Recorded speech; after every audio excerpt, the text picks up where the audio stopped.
Relationship troubleshooter Professor Ashwini Agarwal from Delhi. 5-seed therapy made it possible. Air chip technology given by NLPF system. प्रणाम। मैं professor Ashwini Agarwal 4D infuser institute काल circle Delhi से बात कर रहा हूं। हम लोग निश्चलता का पसारा, निश्चलिज्म की बात करते हैं और निश्चलिज्म मतलब खुद को दूसरों की ईर्ष्या से होने वाले नुकसान से बचाना। ये बात हमने कई बार कही है, शुरुआत इसी से करते हैं हम लोग हर बार कि निश्चलिज्म का मतलब ये नहीं है कि मैं निश्चल हो जाऊं। सॉरी, निश्चलिज्म का मतलब है, पर्पस है निश्चलिज्म का कि दूसरे की ईर्ष्या से मुझे नुकसान ना हो, उसके लिए मैं अपने आप को तैयार कर लूं। I should build my body like that. I should build my health like that. I should be prepared to counter the jealousy factor giving harm to me due to the other person's jealousy, and he does some action and I get harm. So I would like to avoid that. मैं उसको हटाना चाहूंगा, उससे बचना चाहूंगा। Not only that, मैं अपने आप को इतना तैयार करूंगा कि मेरे से जो ईर्ष्या करता है वो अगर मुझे नुकसान पहुंचाने की कोशिश करे तो उसके पूरे परिवार को 100 गुना, 1000 गुना, लाख गुना नुकसान होना चाहिए। ये पक्का करना है। निश्चलिज्म का मतलब ये है। निश्चलिज्म का मतलब ये नहीं है कि मैं निश्चल हो जाऊं ना। निश्चलिज्म का मतलब है दूसरे की जेलसी से, अगर दूसरा अपनी जेलसी के कारण मेरे को नुकसान पहुंचाने की कोशिश करे तो उसके पूरे परिवार को 1000 गुना नुकसान होना चाहिए। रूल, पहला रूल, आखिरी रूल यही है और ये समझना ही होगा आपको। और समझ लोगे तो आपका फायदा है, नहीं समझोगे तो आपका नुकसान है। उसमें किसी को कोई फर्क नहीं पड़ता।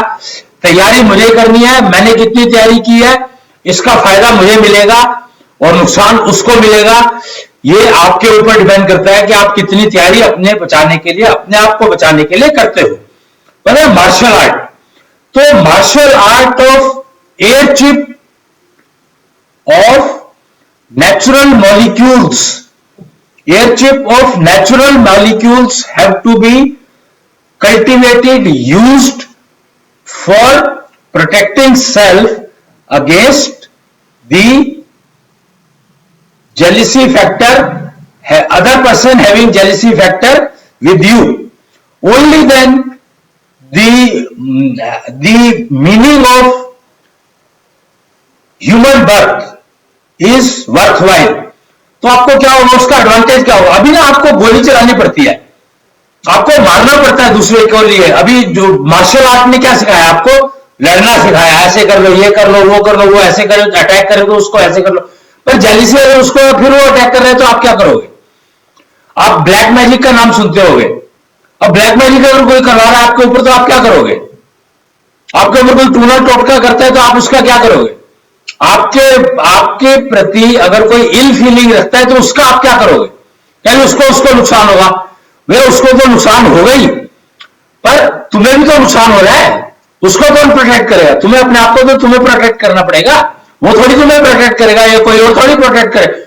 भगवान ने एक सिस्टम बना दिया, कृष्णान भगवान ने एक सिस्टम बना दिया कि 24 मॉलिक्यूल, नेचुरल मॉलिक्यूल्स का यूज करके आप दक्षिणीय शील्ड बना लो अपने चारों तरफ, तो आपको ऑरा जो है ना वो बेकार है, उसका कोई मतलब नहीं है। ऑरा को आप दक्षिणीय शील्ड में कन्वर्ट करो।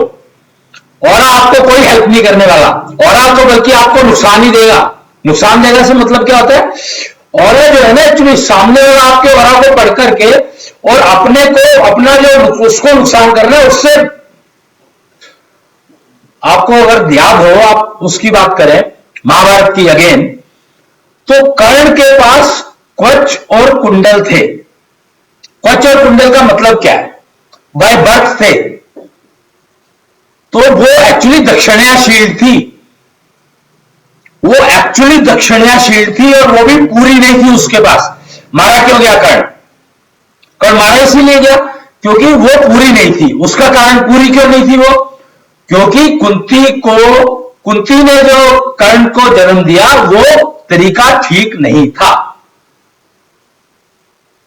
तो इसलिए वो उसको, सूर्य पुत्र थे कर्ण, तो उनको पूरी शील्ड क्यों नहीं मिली? क्योंकि कुंती की गलती थी इसमें।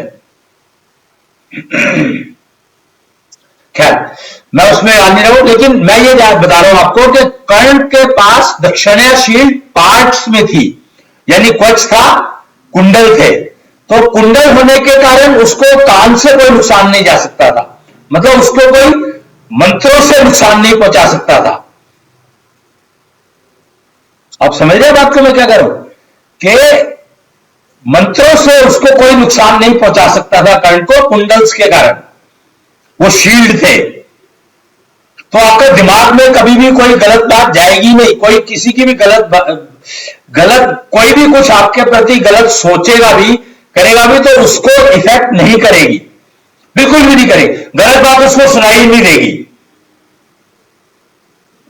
लेकिन अगर कर्ण सुनना चाहेगा तो सुन लेगा, अब फर्क है इसमें।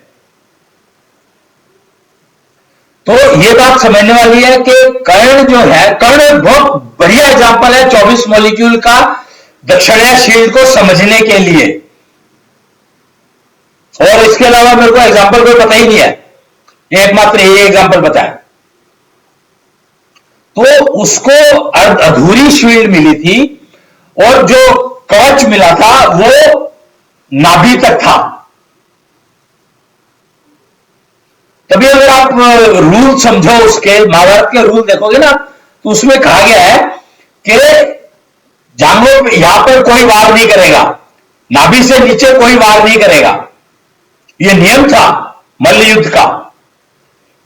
कारण ये कर्ण की शील्ड में बताया कि कर्ण को जो शील्ड मिली थी, जो दक्षिणा शील्ड थी, वो सिर्फ नाभि तक थी,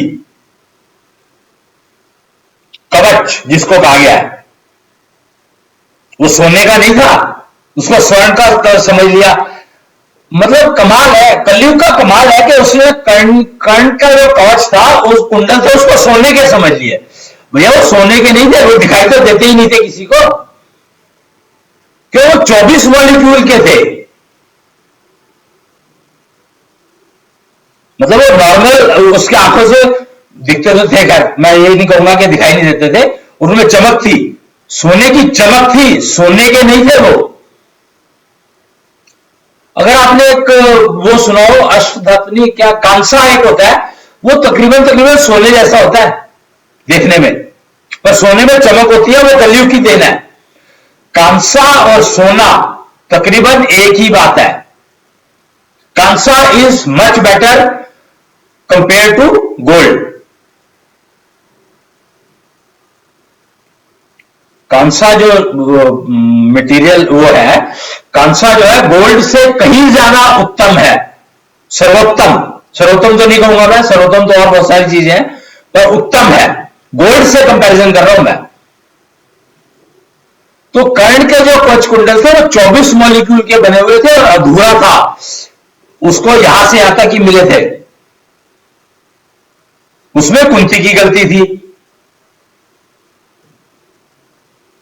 तो ये 24 मॉलिक्यूल की दक्षिणा शील्ड बनती है, वो आपको बनानी है निश्चलिज्म। निश्चलता का पसारा का मतलब यह है किसी और की जेलेसी आपको नुकसान ना करके उसको 1000 गुना नुकसान करे, उसको और उसके परिवार को। अब परिवार का मतलब क्या, शादी तो हुई नहीं तो परिवार कैसे बना? तो परिवार तो वो परिवार का हिस्सा तो है ना, किसी ने जन्म दिया उसको तो परिवार का हिस्सा हो गया ना। मैंने ये नहीं कहा कि उसके अपने परिवार को, वो जिस परिवार का हिस्सा है उसको।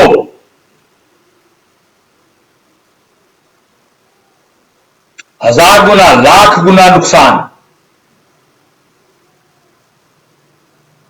तो ये आपको दक्षिणाशील अपनी बिल्ड करनी चाहिए।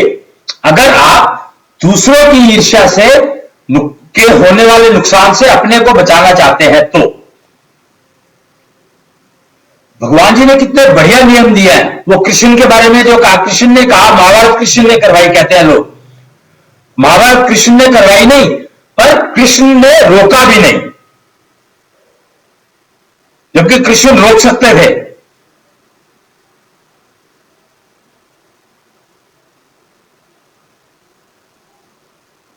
तो चलो वो जो भी हुआ महाभारत में, पर हम तो जो समझने की कोशिश कर रहे हैं वो ये कर रहे हैं कि कवच का क्या मतलब था। कवच का मतलब है उसको कोई हथियार नुकसान ना पहुंचा सके। कवच को कोई हथियार भेद नहीं सकता था, और कवच क्योंकि नाभि तक था, नाभि से ऊपर ऊपर वार करना था, तो इसलिए फुल सिक्योर माना गया।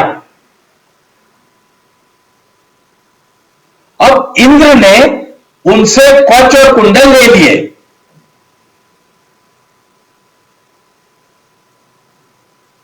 तो उन्होंने क्या किया? क्या उसने वो कवच और कुंडल उतार करके दिए थे? उसमें से कुछ मॉलिक्यूल जो हथियारों को प्रोटेक्ट करते थे वो हटा लिए,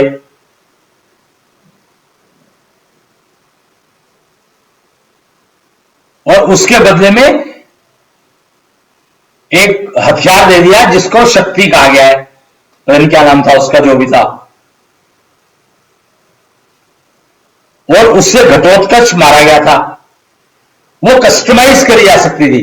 ये कस्टमाइजेशन जो है 24 मॉलिक्यूल का कस्टमाइजेशन होता है, यानी एक मॉलिक्यूल की अगर तुम वो पावर बढ़ा दोगे, ये जो है ना, अगर आप देखेंगे महाभारत रामायण जो भी सारे इतने सारे सीरियल दिखाए गए, टेक्नोलॉजी और माइथोलॉजी की बात करते हैं हम, टेक्नोलॉजी इन माइथोलॉजी या टेक्नोलॉजी बाय माइथोलॉजी या टेक्नोलॉजी ऑफ माइथोलॉजी, तो उसमें हथियार दिखाते थे, वो छोड़ता तो तीर था और वो कुछ और बन जाता था। उसको दिखाते थे कोई नाग बन गया, कोई कुछ बन गया, त्रिशूल बन गया, कोई कुछ बन गया, कोई कुछ बन गया। तो वो क्या था? तो वो सिंपली 24 मॉलिक्यूल्स की एडजस्टमेंट थी, और 24 मॉलिक्यूल की एडजस्टमेंट को साउंड एनर्जी से कस्टमाइज किया जाता था। और साउंड एनर्जी से कस्टमाइज कैसे कर सकते हैं? तो इसको समझना है तो आप आज का मोबाइल देख लो।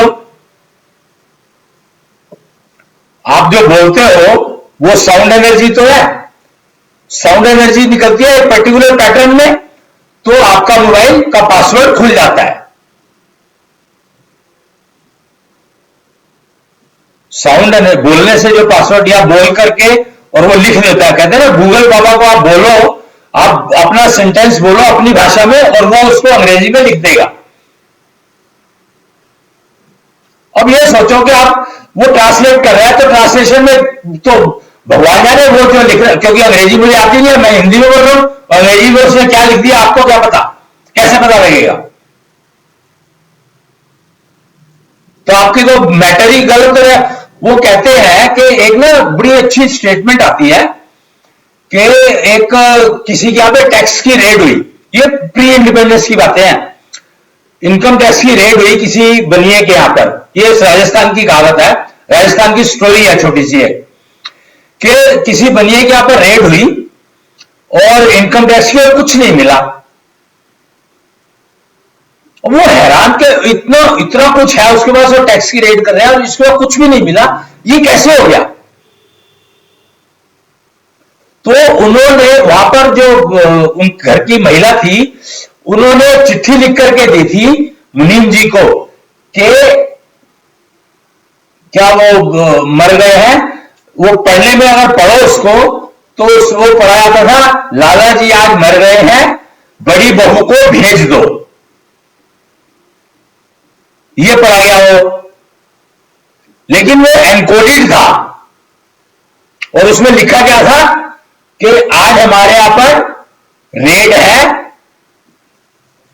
अजमेर से लोग आएगा, अजमेर में शायद वो इनकम टैक्स का ऑफिस होगा, और राजस्थान है तो हो सकता है जोधपुर अजमेर वही की कहीं की घटना हुई है।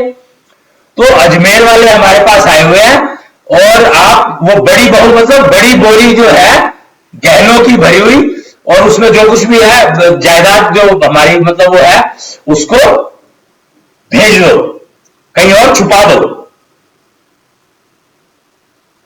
तो भाषा का ये फर्क है, ट्रांसलेशन में तो सत्यानाश हो जाता है, और आप ट्रांसलेशन पढ़ रहे हो तो आपकी तो जिंदगी वैसे ही बवाल हो गई। वेद क्यों पढ़े नहीं गए ठीक से, गीता क्यों समझ में नहीं आई किसी के? क्योंकि लिखने वाले ने अपनी समझ से लिखा है, उसने समझा क्या और लिखा क्या, लिखने में उसको कौन सी भाषा आती थी, ट्रांसलेटर ने अपना दिमाग लगा के उसको ट्रांसलेट कर दिया। तो ओरिजिनल और ट्रांसलेशन में 90% का गैप है। अब आप सोच लो कि आपने क्या पढ़ा और क्या समझा और क्या देखा और क्या सुना। वो कहते हैं बुरा मत सुनो, बुरा मत बोलो, बुरा मत देखो। इसका मतलब ये नहीं कि आपने आंखें बंद कर ली, मुंह बंद कर लिया और बंदर दिखा दिया, बंदर ने नाक कान बंद कर लिया, आंख बंद कर ली, मुंह बंद कर लिया। तो ये समझने के ट्रांसलेटर ने बंदरों में ट्रांसलेट कर दिया उसको, जबकि कहने वाले का पर्पज ये था कि बुरा आपको पता तो होना चाहिए कि बुरा है क्या, तभी तो आप और सुनोगे कुछ तो पता लगेगा ना। तो आपको बुरा क्या है ये डिसाइड करने की कैपेबिलिटी होनी चाहिए, तो आप बुरा बोलोगे नहीं और जो सुन रहे हो उसमें बुरा रिजेक्ट कर दोगे और देखोगे नहीं, रिजेक्ट कर दोगे उसको। वो ट्रांसलेटर ने क्या किया, बंदर बिठा करके और आपकी मोस्ट इंपॉर्टेंट सेंसेस को खत्म कर दिया। अब आपका मुंह बंद है, मान लो बोलना बंद किया तो मुंह बंद कर दिया, तो आपके स्वाद का तो स्वाद को अनुराग कह दिया, अनुराग वो कह दिया, वहन कह दिया, तो स्वाद तो आपका खत्म हो गया। तो आपको सेंसेस का मतलब ही क्या रहा आपके लिए, 5 सेंसेस का। जब आपको टेस्ट ही किसी चीज का नहीं पता तो आप कच्चा खाओ पक्का खाओ आपको फर्क ही नहीं पड़ता कुछ। 56 भोग तो आपकी समझ में आएंगे ही नहीं कभी भी। अगर आपको कच्चा खाने की आदत पड़ जाए ना तो आपको फिर आपकी सेंसेस तो बेकार हो गई। और अगर आपके स्वाद की सेंस खराब होती है ना तो आपकी सूंघने की शक्ति खत्म हो जाती है।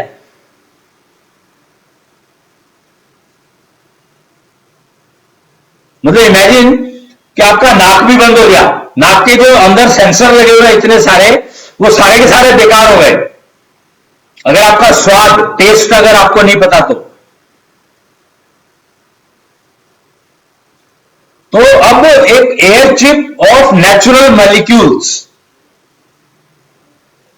24 मॉलिक्यूल है, 24 अणु है और शील्ड जो बनती है वो 24 अणुओं की बनती है और 24 अणुओं की ही बनानी पड़ेगी आपको, तभी आपका शरीर जो है ना वज्र हो जाए।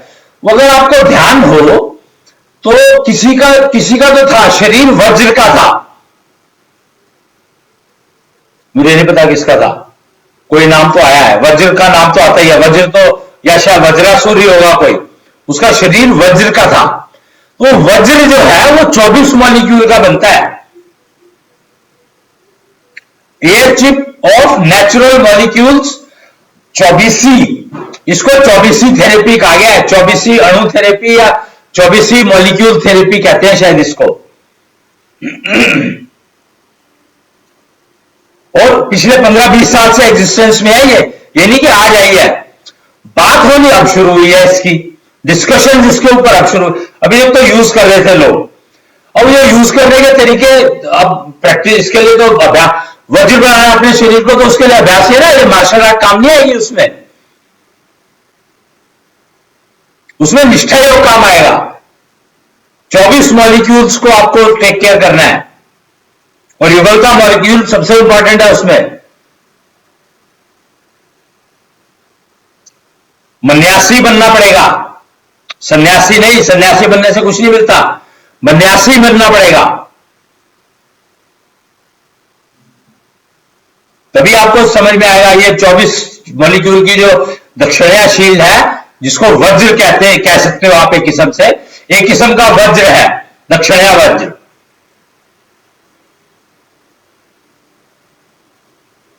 तो आप प्रोटेक्शन में आ जाओगे और नॉट ओनली प्रोटेक्शन में आ जाओगे, इसमें एक सबसे बड़ा दक्षिणा शील्ड में और वज्र में फर्क क्या है, वज्र जो है आपको बचाता है और दक्षिणा शील्ड जो है आपको बचाती तो है ही है, साथ में जो आपको नुकसान पहुंचाने की कोशिश कर रहा है उसको 1000 गुना नुकसान पहुंचाती है, उसको और उसके पूरे परिवार को। दक्षिणा शील्ड का ये फायदा है, तो आपका जो परिवार पूरा प्रोटेक्टेड हो गया। तो आप सोचो कि कितना लाभ है इसका, इस काम में। और रोग तो आएंगे ही नहीं आपको, कोरोना का तो कोई एग्जिस्टेंस ही नहीं रहेगी अगर आप अपने आप को इस दक्षिणा शील्ड तैयार कर लेते हो तो। कोई हथियार आपको नुकसान नहीं पहुंचा सकता। क्यों? क्योंकि हथियार चलाने वाले के को ही नुकसान शुरू हो जाएगा अगर वो सोचेगा कि आपको मारने के लिए हथियार चलाना है, तो उसके दिमाग में आएगा, विचार आते ही उसको नुकसान शुरू हो जाएगा। मतलब कमाल की है दक्षिणाशील, कमाल की, कि उसके मन में सिर्फ विचार आया है अभी कि मैं उसको नुकसान पहुंचाऊं, मतलब डिसीजन लिया उसने विचार पे कि मैं उसको नुकसान पहुंचाऊंगा, तो उसको नुकसान होना शुरू हो जाता है। तभी तो 1000 गुना लाख गुना होगा। ये थोड़ी के कार्य करने के बाद होगा ना, विचारने से ही, सोच में ही, भावना से ही।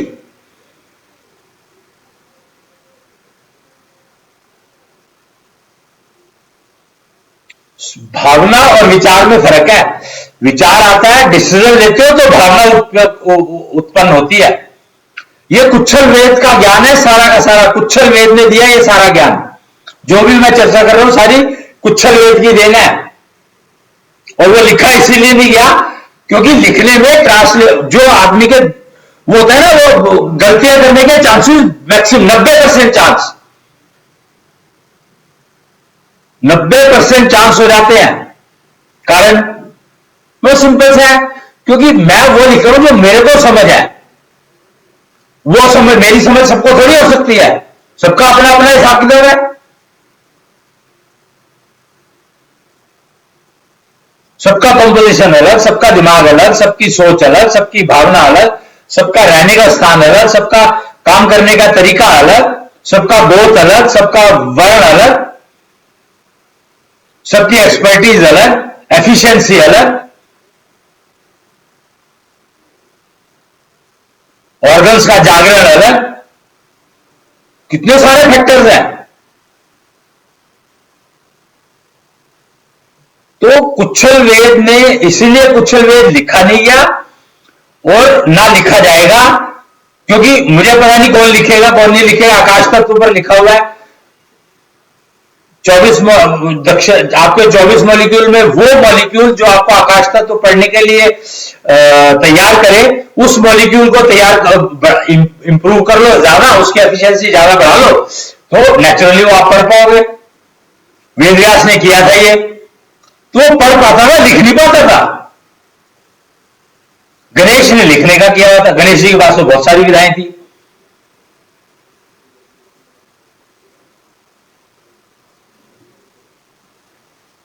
तो ये चीजें समझने की है। भैरव ज्ञान, कुच्छल ज्ञान, शुक्र ज्ञान। आज ना शुक्र योगा दिवस है। शुक्र योगा यानी शुक्र मॉलिक्यूल को इंप्रूव करना चाहिए, उसके लिए रिमाइंडर डे है आज। ये रिमाइंडर डेज होते हैं जो दिन डिक्लेयर किया था, जैसे ये डिक्लेयर किया हुआ है, क्या कहते हैं, दशहरा आता है तो रिमाइंड कराता है कि आपको 10 दिशाओं का ध्यान रखना है। दशानन 10 दिशाओं का ध्यान रखना है, पर रावण नहीं बनना है। और आपको ध्यान रखना है कि आपको दशरथ नहीं बनना है, पर 10 दिशाओं में आप एक साथ काम कर सको, ऐसा अपने आप को तैयार करना है, पर दशरथ नहीं बनना है। दशरथ तो पुत्र मोह था। मोह तो नुकसान करता ही है, देख ही रहे हो आप। तो मोह कौन सा नुकसान करता है, कैसे पता लगेगा? तो 24 मॉलिक्यूल के अगर आप पे काम कर लेते हो, तैयार कर लेते हो, समझ लेते हो, तो फिर आपको इन चीजों के बारे में सोचने की जरूरत है। 5 चोरों से छुटकारा वो तो मिल ही गया, समझो अपने आप ही मिल जाएगा। पर मैं बात कर रहा हूं कि आपके प्रति किसी को ईर्ष्या के कारण नुकसान पहुंचाने की दिमाग में भी आती है, तो वो समझो कि उसको नुकसान होना शुरू हो गया, तो आपको तो नुकसान पहुंचा ही नहीं सकता। आपकी दक्षिणाशील इतनी बड़ी हो जाती है, विस्तार जिसको कहा गया, कहते हैं ना विस्तार करो अपना। तो अपना विस्तार करने का मतलब है अपनी दक्षिणाशील का इतना विस्तार कर लो कि वो पूरे ब्रह्मांड में फैल जाए। तो पूरा ब्रह्मांड आपको नुकसान नहीं पहुंचा सकता। खाली पृथ्वी की बात नहीं कर रहा हूं मैं, पूरे ब्रह्मांड की बात कर रहा हूं। कृष्णेंद्र जो है सिर्फ गैलेक्सी के राजा हैं।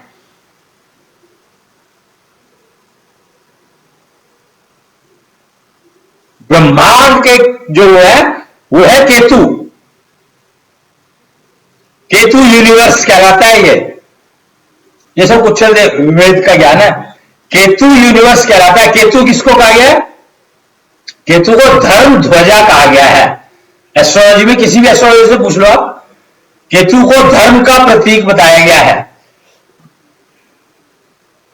इसीलिए यूनिवर्स का वो है केयरटेकर। और केतु का ग्रहण सबसे ज्यादा नुकसान करता है। तो आप देख लो कि आपके जीवन में केतु का ग्रहण तो नहीं लगा हुआ, क्योंकि केतु का ग्रहण एक मैंने देखा है तकरीबन एक्सपीरियंस। मैं थोड़ा बहुत ज्योतिष का काम करता हूं, तो मैं तत्व ज्योतिष पर काम करता हूं, एस्ट्रोलॉजी पर नहीं।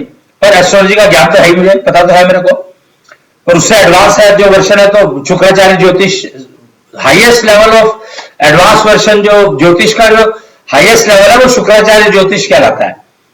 तो शुक्राचार्य ज्योतिष के ऊपर मैं काम करता हूं, मेरी रिसर्च है, तो इसलिए मैं एस्ट्रोलॉजी पर काम नहीं करता। पर एस्ट्रोलॉजी आती है मुझे, बहुत ज्यादा नहीं, लेकिन फंडामेंटल्स पता है मेरे को। तो केतु जो है वो केतु का ग्रहण और जो एक्सपीरियंस बताता है 70 से और 80 से पहले, 70 के बाद, मतलब 70 से 69 to 79, end of 69 and end of 79 के जो बर्थ है, इनमें केतु ग्रहण मैक्सिमम लोगों को लगा होता है।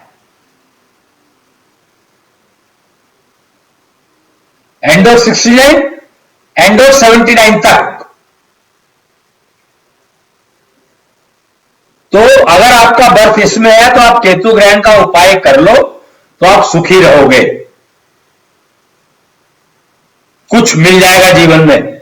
नहीं तो जो चल रहा हो तो चल ही रहा है, उसका तो कोई इलाज है नहीं। केतु ग्रहण तो बहुत, केतु यूनिवर्स का मालिक है भाई, केतु यूनिवर्स का मालिक है।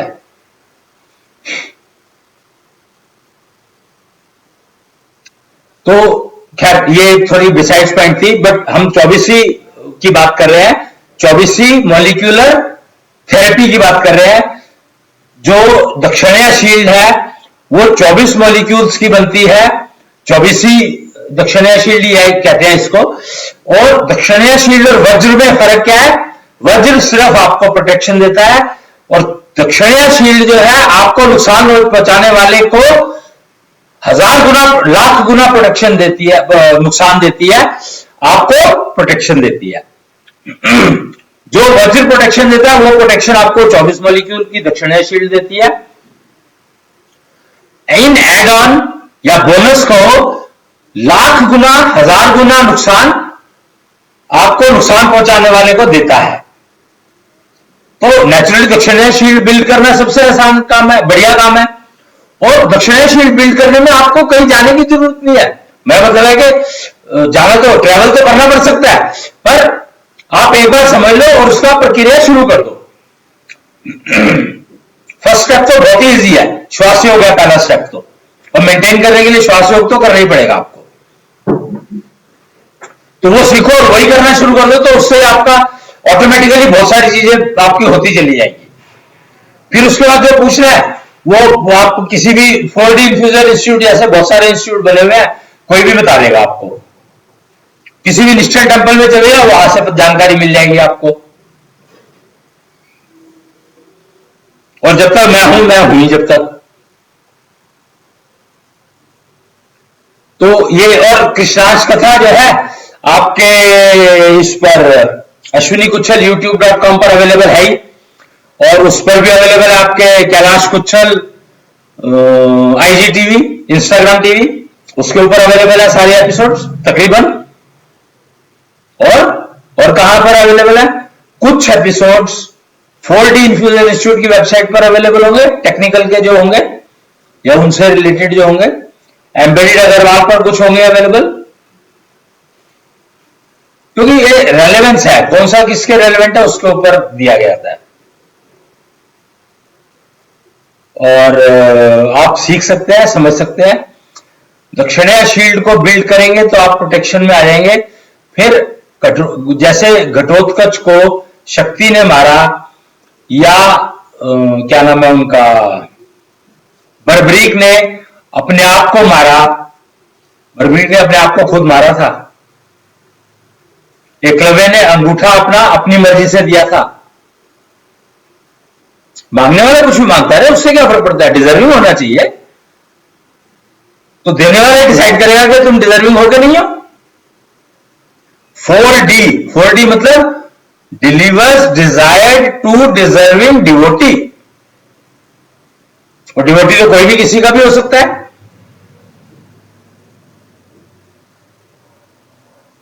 सिर्फ भगवान, कृष्णांश भगवान ऐसे हैं जो, जिनके लिए सारी दुनिया डिवोटी है, पूरा यूनिवर्स डिवोटी है।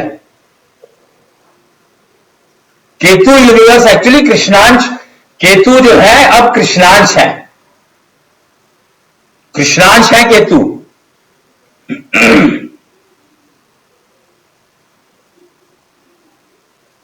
केतु कृष्णांश है, और केतु का ग्रहण लगता है। कृष्णांश कुछ नहीं करते हैं, कुशनाकर गुरु कहा जाता है उनको। कृष्णांश का एक नाम कुशनाकर गुरु भी है, एक रूप है बल्कि। इंद्र दरबार में लगा हुआ है वो, कृष्णेंद्र दरबार में, राधर इंद्र दरबार तो क्या कहूं, इंद्र दरबार तो अब नहीं कहना उसको, कृष्णेंद्र दरबार कहना है। कृष्णेंद्र दरबार में लगे हैं कुशनाकर गुरु।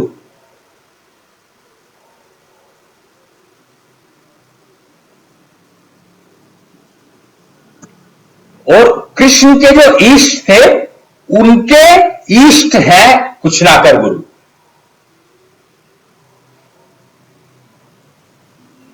और बाकी सबके तो डिवोटी, कुछ कोई किसी का डिवोटी, कोई किसी का डिवोटी, जैसे कोई क्रिश्चियन है, कोई मुस्लिम है, कोई हिंदू है, कोई सनातनी है, कोई पता नहीं क्या क्या बना रखा है, कोई ब्रह्मा कुमारी को बिलीव करता है, कोई ओशो को करता है, कोई और मतलब कितने सारे हैं, कोई दादा गुरु है, कोई मतलब बहुत सारे हैं, सत्य साई बाबा है, कोई शनि सिंगापुर क्या नाम है उनका, बहुत सारे हैं। पर इनके अपने अपने डिवोटीज हैं। लेकिन कृष्णांश भगवान के सारा यूनिवर्स डिवोटी है। कैसे? भाई सांस लेते हो, जो सांस लेता है वो उनका डिवोटी है, जाने अनजाने। आपको पता पत्थर भी सांस लेते हैं? नहीं पता। ये बहुत मतलब अजीब सी बात तो नहीं है, साइंस तो जानती है, उनमें मॉलिक्यूल वाइब्रेट करते रहते हैं। तो मॉलिक्यूल वाइब्रेट करने का मतलब क्या है? उनमें जान है। आप में भी तो मॉलिक्यूल ही तो वाइब्रेट कर रहे हैं, और कर क्या रहा है? सेल के अंदर मॉलिक्यूल ही तो वाइब्रेट, सेल के तो कुल मिलाकर के ये सिस्टम है। तो मैं आशा करता हूं कि मैं कुछ कन्वे कर पाया, मेरी जितनी योग्यता थी उसके हिसाब से मैंने कुछ संदेश दिया और बताया 24 मॉलिक्यूल के बारे में। अगर आप कहें तो मैं थोड़ा सा इनके वो बता सकता हूं, सब डिवीजन बता सकता हूं कैसे है। 5 मॉलिक्यूल, 5 मॉलिक्यूल जिनसे शरीर बनता है, 5 मॉलिक्यूल जिनसे शरीर चलता है, 3 मॉलिक्यूल जिनसे परिवार बनता है, फिर 5 मॉलिक्यूल, 5 5 10 3 13 5, हाँ, फिर 5 मॉलिक्यूल जिनसे परिवार चलता है।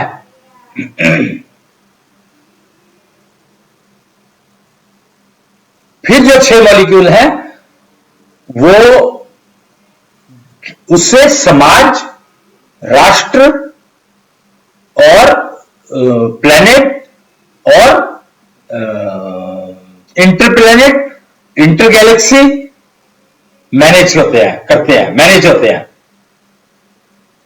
तो इस तरह से ये बाइफरकेशन है। आप कह सकते हो कि पहले 5 मॉलिक्यूल शरीर, दूसरे 5 मॉलिक्यूल चालक, शरीर चलाने वाला, फिर 3 मॉलिक्यूल परिवार बनाने वाला, फिर 5 मॉलिक्यूल समाज परिवार चलाने वाला, और फिर 6 मॉलिक्यूल समाज और समाज, society, planet, interplanet, galaxy, inter galaxy को मैनेज करने वाले।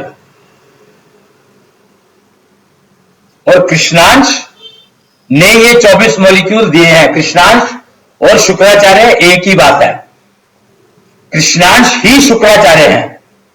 जिन शुक्राचार्य की आप बात करते हैं वो शुक्राचार्य नहीं है। या आप इसको अगर कंफ्यूजन होता हो कुछ, तो इनको एक्चुअली शुक कहा गया। शुक के पिता को शुक्राचार्य कह दिया था, तो शुक्राचार्य हैं। आप दोनों में फर्क समझे। जो ये दैत्यों के राजा थे ना, दैत्यों के गुरु थे, वो शुक्राचार्य नहीं थे, वो शुकाचार्य थे।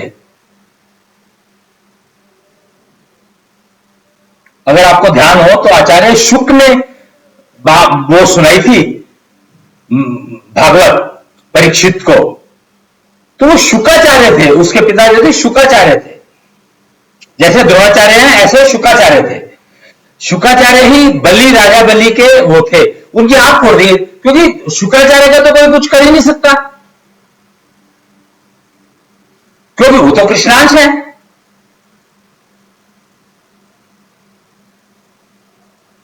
शुक्राचार्य और कृष्णांश एक ही नाम के, एक ही सिक्के के दो साइड है, और जो गोल वाला साइड है वो केतु है।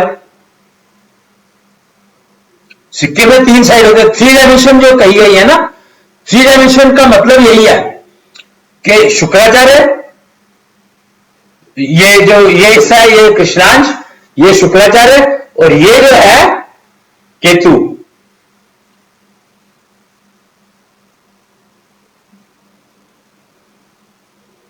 तो सबका मालिक एक है जो कहा गया है, तो वो किसको कहा गया मुझे नहीं पता, पर 24 मॉलिक्यूल का जो मालिक है वो ये है, ये वाला सिक्का है।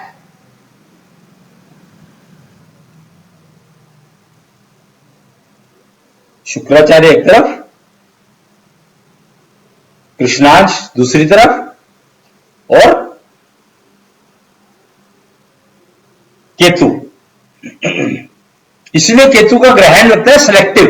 ये नहीं कि सबके ऊपर लगा हुआ है। टोटल 24 मॉलिक्यूल तो सबके पास है, सबको है। 24 मॉलिक्यूल एक ने दिए, एक ने मेंटेन कर रहा है। मेंटेन करने के लिए कृष्णांश और देने वाले शुक्राचार्य। और मेंटेन कैसे करते हैं? हवा की ऊर्जा बंद करके बैठ गए। तो जो सांस लेता है उसको कृष्णांश का तो डिवोटी वो है ही, बिल्ट इन है।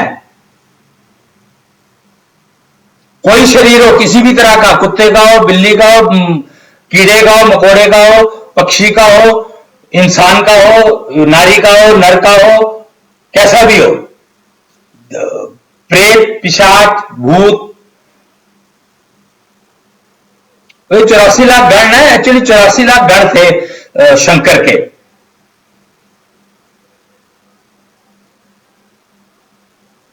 चौरासी लाख गण थे शंकर के।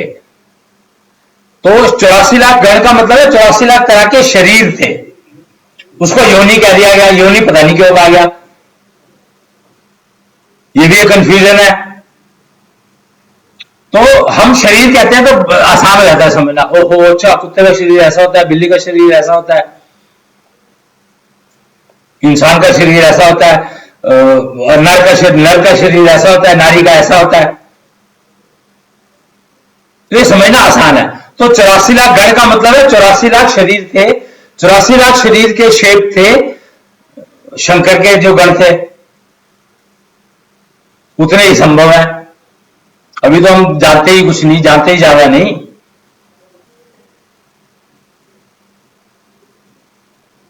और कुच्छल वेद का ज्ञान है सारा का सारा, कुच्छल वेद में सारा ज्ञान है दिया हुआ। और ये लिखा नहीं जा सकता, क्योंकि लिखा जा ही नहीं सकता। लिखने वाला तो जो लिखेगा वो अपनी मर्जी से लिखेगा। कलम कब टूट जाएगी पता थोड़ी है। जो गणेश की कलम कलम टूट गई तो लिखने वाले की कलम तो टूटी हुई है। वो देखो, आप सोचो, आप बोल रहे हो, कुछ रिकॉर्ड नहीं हो रहा है, आप बोल रहे हो, वो लिख रहा है, और शायरी तो डूबेगा। मतलब कमाल है यार। मतलब वेद कहते हैं वेद पूर्ण है, अबे वेद पूर्ण कहां से रहेगी भाई? वो लिखने के लिए उसको ऑटोमेटिकली इंक थोड़ी रिफिल होती थी, उसमें कलम थी, वो इंक में डालना पड़ता था उसको। बोलने वाला कितनी स्पीड पर बोल रहा है, और गणेश ही लिख सकता था उसको। और फिर गणेश ने जो लिखा, आप उसकी कॉपी कर रहे हो, उसने जो लिखा वो भाषा आपको आती नहीं, आप उसको ट्रांसलेट कर रहे हो, तो ट्रांसलेशन में तो वो 10% ही रह गया बस। कुछ वेद में 90% ज्ञान है।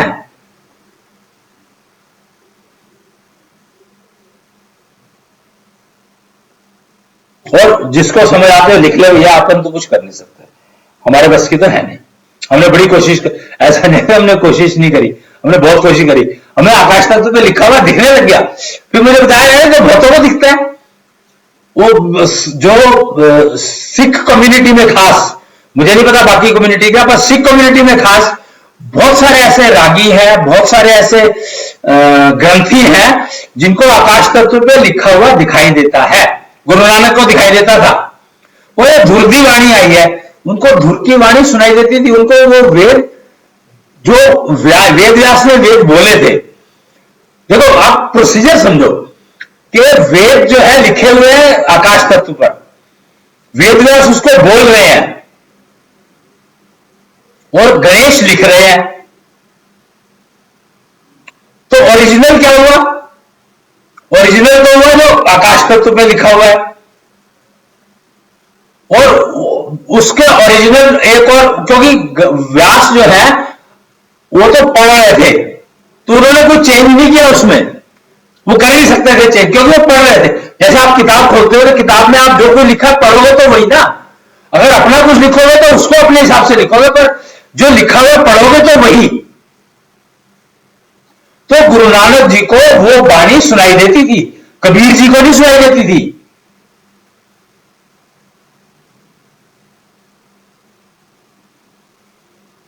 ये फर्क है, गुरु नानक जी में और कबीर में फर्क क्या है कि गुरु नानक जी को वो वाणी सुनाई देती थी डायरेक्ट, वेद व्यास की बोली सुनाई देती थी। वो कहते हैं हमेशा वो ना म्यूजिक, वो लगता है कि वो म्यूजिक के बहुत शौकीन थे, लेकिन म्यूजिक के शौकीन नहीं थे वो उनकी मजबूरी थी। मजबूरी से मतलब क्या है कि वो जो वेदव्यास बोल रहे थे उसको सिंक्रोनाइज करने के लिए उनको एक वो चीज, उनका ना बड़ा एक जो बजाते थे, वो मर्दाना थे या कौन थे वो बजाते थे, जो उनके साथ में जो उनका टूल था, इंस्ट्रूमेंट था जो बजाते थे, वो मुझे नाम नहीं पता उसका। वो तो आप देख सकते हो ना, किसी से पूछ सकते हो, मिल जाएगा आपको मार्केट में, बाजार में उसके बारे में जानकारी सारी मिल जाएगी।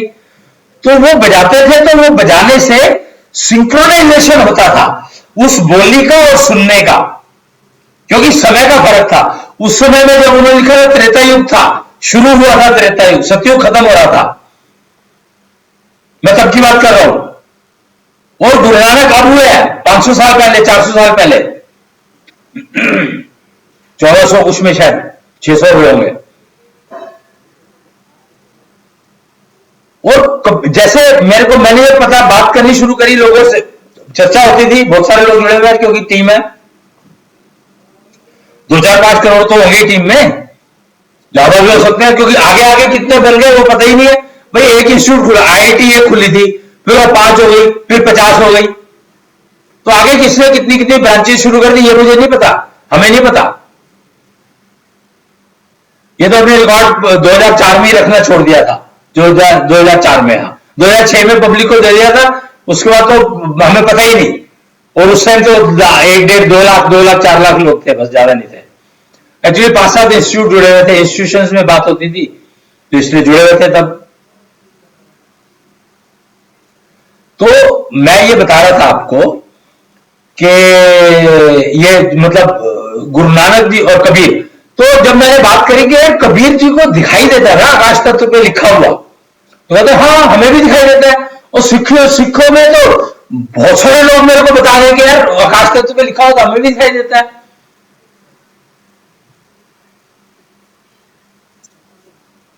और उनमें ज्यादातर उन्होंने जो नाम हमने ले रखा है वो नाम हमें दिखाई देता है।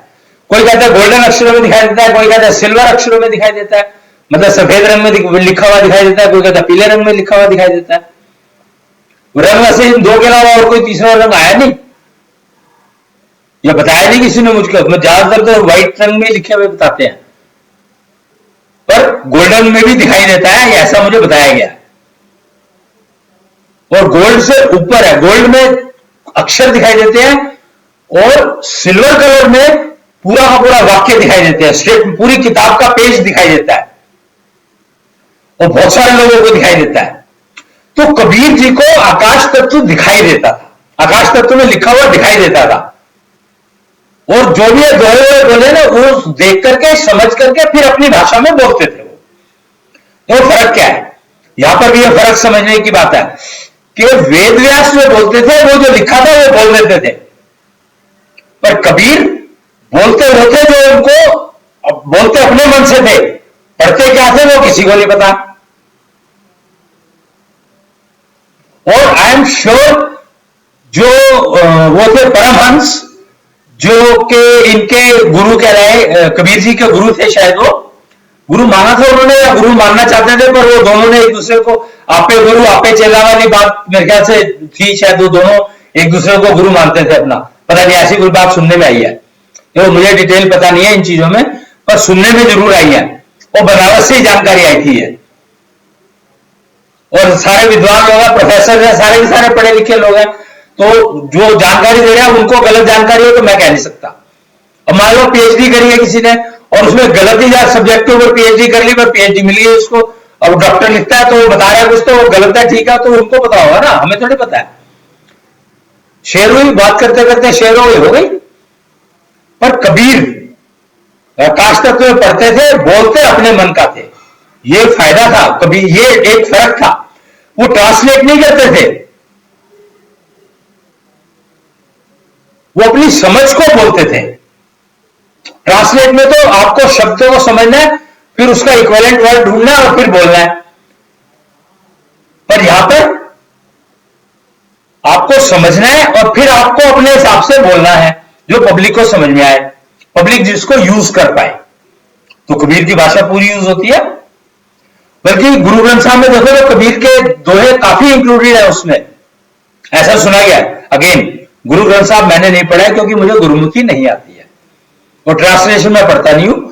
हाँ, उसका एक एक्सप्लेनेशन का नोट एक जरूर पढ़ा था, मुझे एक सिख भाई ने दिया था, कहते जी आप मुझे पता है आपके बारे में, वो मेरे को जानते हैं पिछले 10-12 साल से, वो इंडियन फोर्सेस, इंडियन क्या फॉरेन सर्विसेज के थे, आईएफएस की नौकरी करते थे वो।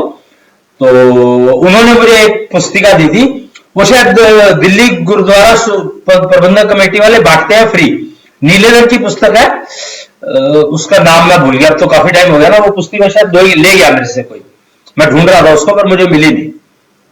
हाँ, 15-20 साल हो गए इस बात को, उनकी तो मृत्यु हुए, डेथ हुए भी मेरे ख्याल से 8-10 साल हो गए हैं।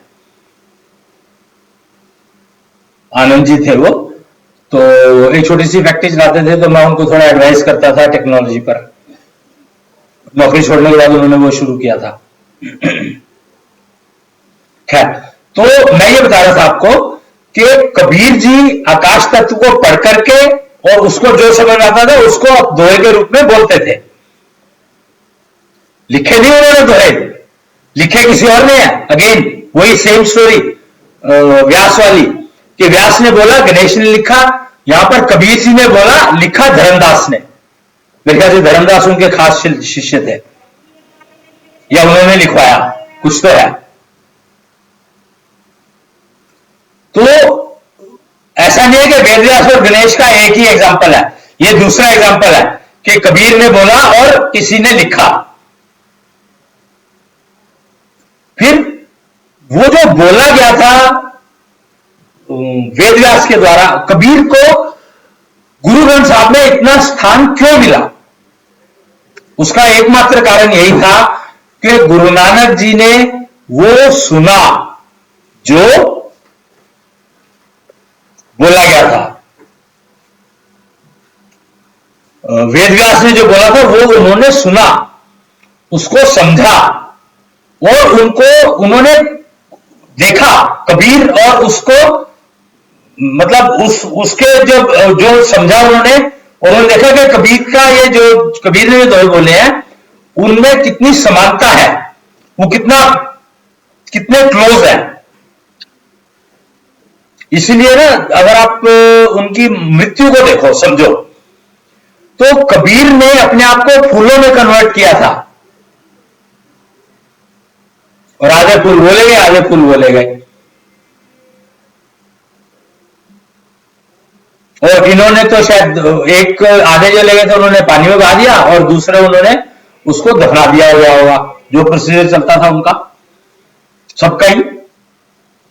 ये हो सकता है कि कबीर जी के जो फूल थे वो कई जगह पे दफन किए गए हों, एक जगह पर नहीं, ये संभव है। और हो सकता है ये जो पीरों की मजार है बनी हुई है, और हिंदू भी जाते हैं वहां पर, और बहुत सारे लोग कहते हैं क्यों जाते हैं, तो मुझे ऐसा लगता है कि वो जो फूल थे उनके, मतलब ऐसा लगता है मुझे, देखो पक्का नहीं है, मेरे को पता नहीं है, पर अंदाज लग रहा है, कुछ कुछ ऐसा समझ में आता है कि वो फूल जो थे वो बटे जितने भी होंगे, और वो अलग अलग जगह पर जाकर के उनका दफन कर दिया गया होगा, जो जहां पर ले गया होगा, और वही फूल वहां पर मजार बन गए, क्योंकि वो स्थान तो फिर अपने आप ही वो हो गई ना, वहां पर एनर्जी हो गई, डेवलप एनर्जी पॉइंट बन गया वो उस फूल के कारण। तो उसमें कबीर जी की एनर्जी थी, और कबीर जी तो इतने पूरे विश्वव्यापी है, उनको विश्वव्यापी कहा इसीलिए गया है। तो वो कारण यही रहा होगा कि फूल जो है वो जहां जहां पर लगे होंगे वहां पर ही मजार बनी होगी, और वो समझ नहीं आई किसी के क्या नहीं, पर एनर्जी मिलती होगी, जो लोग जाते हैं वहां पर कुछ ना कुछ उनको एनर्जी मिलती होगी जरूर, पर रिसीव करनी नहीं आती। तो वहां पर रहने से एनर्जी रिसीव, तो जो रहेगा वहां पर उसको भी एनर्जी रिसीव होगी नहीं, फायदा मिलेगा पर एनर्जी रिसीव नहीं होगी।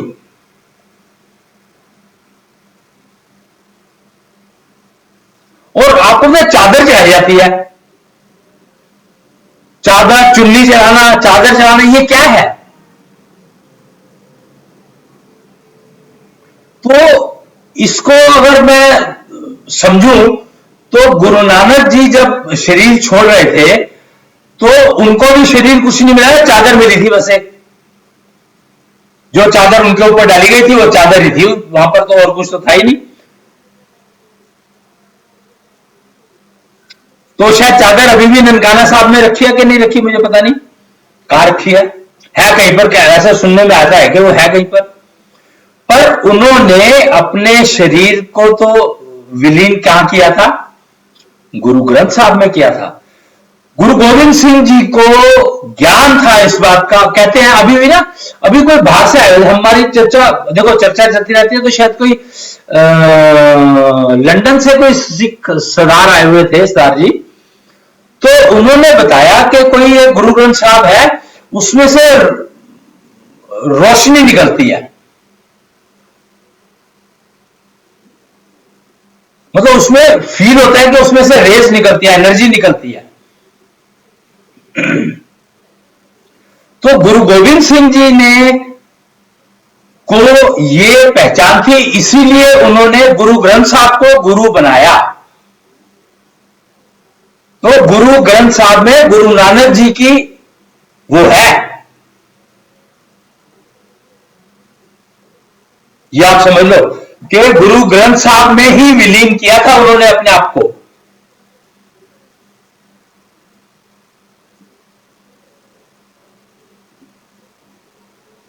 तो ये मतलब कमाल है, क्या कैसे कैसे ज्ञान था लोगों के पास, कितना वो था, कितनी जानकारी थी, कितना, इसलिए विश्व प्रसिद्ध हुए, और इसलिए उनको उनके मानने वाले, उनके डिवोटी हर जगह पर मिल जाएंगे। जबकि वो कोई और रिलीजन फॉलो करते थे तो वो उनका religion follow, so called religion अगर मैं कहूं तो, उसी को रिलीजन कहे तो, वो पटना जैसी जगह बनी, यहां पर तीन रिलीजन आए, फिर उसके बाद दिल्ली ऐसी जगह बनी है जहां पर 3 रिलीजन आए हैं।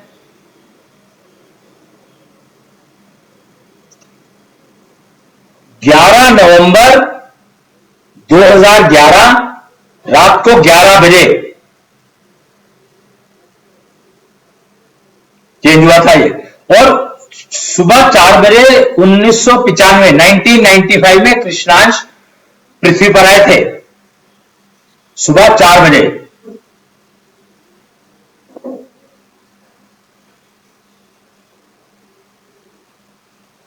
और ये 3 रिलीजन दिए उन्होंने, जब पटना से जो 3 रिलीजन थे वो थे, सिखिज्म था लास्ट, आखिरी रिलीजन सिखिज्म था, उससे पहले बुद्धिज्म, और फिर उससे पहले जैनिज्म। ये दोनों आसपास के टाइम के हैं, पहले कौन सा बाद में कौन सा मुझे एग्जैक्टली ध्यान नहीं है, पर जो मेरे को सुनने में आया वो यही आया कि पहले जैनिज्म था और फिर बुद्धिज्म था। वो फर्क बहुत ज्यादा नहीं है, तो इसलिए हो सकता है कि उल्टा भी हो, या उनको निर्वाण का कब किसको निर्वाण मिला और किसको वो ज्ञान मिला, जो भी मिला वो टाइम उसका फर्क हो सकता है, तो उसकी वजह से हो सकता है फर्क हो, मतलब स्थापना हो सकता है अलग, किसी की पहले हुई हो किसी की बाद में हुई हो। तो पर ये सब जानकारी अवेलेबल है, तो इसलिए पता कर सकते हो। और 3 जो दिल्ली ने 3 रिलीजन दिया है वो कौन से है? शुक्रिज्म दिया और निश्चलिज्म दिया, निश्चलिज्म, शुक्रिज्म, षोडशी।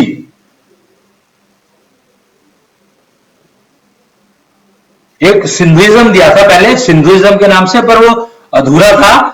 षोडशी उसका पूर्ण वर्षन है, मतलब सिंधुइज्म जो है षोडशी में मर्ज हो गया, तो तीसरा हो गया षोडशी। तो 3 रिलीजन दिए, और ये तीनों यूनिवर्सल है क्योंकि 24 मॉलिक्यूल के ऊपर आधारित है। उनके डिवोटी सारे नहीं है, 100% नहीं है, इनके डिवोटी 100% है। क्यों? 24 मॉलिक्यूल से शरीर ही बना है, तो आप कुछ कर ही नहीं सकते, आपका चॉइस ही नहीं है कोई। अगर आपने जन्म लिया है किसी भी शरीर में, किसी भी तरह का शरीर हो, और अगर आप सांस लेते हैं तो आप कृष्णांश के डिवोटी हो ही गए, मतलब आपके पास कोई चॉइस ही नहीं है।